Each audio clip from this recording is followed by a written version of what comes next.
ಎಲ್ರಿಗೂ ನಮಸ್ಕಾರ. Kidney stone ಇರೋಂಥ ಪ್ರತಿಯೊಬ್ಬರು ಕೂಡ ಈ ಒಂದು ವಿಡಿಯೋನ ಸ್ಕಿಪ್ ಮಾಡದೆ ನೋಡಿ. ನೀವು ಲೇಸರ್ ಸರ್ಜರಿ ಮಾಡ್ತಾರಲ್ಲ, ಅದಕ್ಕೆ 30,000 ರಿಂದ 40,000 ಖರ್ಚಾಗುತ್ತೆ. ಆ ಅಮೌಂಟ್ನ ಸೇವ್ ಮಾಡ್ಬೋದು ನೋಡಿ. ಡಿಸೆಂಬರ್ 18ನೇ ತಾರೀಕು ಫರೀದ್ ಅಂತೇಳಿ ಒಬ್ಬ ಹುಡುಗ ನಮ್ಮ ಹತ್ರ ಬಂದರು. ಅವ್ರಿಗೆ ಕಿಡ್ನಿ ಸ್ಟೋನ್ ಆಗಿತ್ತು. ಸರ್, ನನಗೆ ಈ ಥರ ಸ್ಟೋನ್ ಆಗಿದೆ, 5 ಸ್ಟೋನ್ ಇದೆ, 6.2 mm ಇತ್ತು, ವಿತ್ ರಿಪೋರ್ಟ್ ಸಮೇತ ಬಂದಿದ್ದರು. ಆಗ ನಾವು ಅವರಿಗೆ ಸಜೆಷನ್ ಮಾಡಿದ್ವಿ. ನಮ್ಮ SHPL ಕಂಪನಿಯ ಸ್ಟೋನ್ ಕ್ಲಿಯರ್ ಜ್ಯೂಸ್ ಮತ್ತು ಅಲೋವೆರಾ ಅಶ್ವಗಂಧನ ಸಜೆಸ್ಟ್ ಮಾಡಿದ್ವಿ.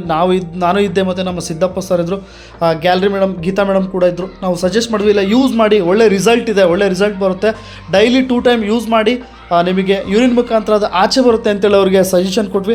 ಒಳ್ಳೆ ರಿಸಲ್ಟ್ ಬಂತು. 4 ಸ್ಟೋನ್ ಆಚೆ ಬಂದಿದೆ, ಇನ್ನೊಂದು ಮಾತ್ರ ಪೆಂಡಿಂಗ್ ಇದೆ, ಅದು ಕೂಡ ಆಚೆ ಬರುತ್ತೆ. ಡೈಲಿ ಯೂಸ್ ಮಾಡ್ತಾ ಅದು ಕೂಡ ಆಚೆ ಬರುತ್ತೆ. ಹಾಗಾಗಿ ಪ್ರತಿಯೊಬ್ಬರು ಕೂಡ ಆದಷ್ಟು ಈ ಒಂದು ವಿಡಿಯೋನ ಶೇರ್ ಮಾಡಿ. 30,000 ರಿಂದ 40,000 ಅಮೌಂಟ್ನ ಖರ್ಚು ಮಾಡೋದನ್ನ ಕಡಿಮೆ ಮಾಡಿ ಈ ಪ್ರಾಡಕ್ಟ್ನ ಯೂಸ್ ಮಾಡಿ. ನೀವು ಒಂದು ಒಳ್ಳೆ ರಿಸಲ್ಟ್ನ ನೀವು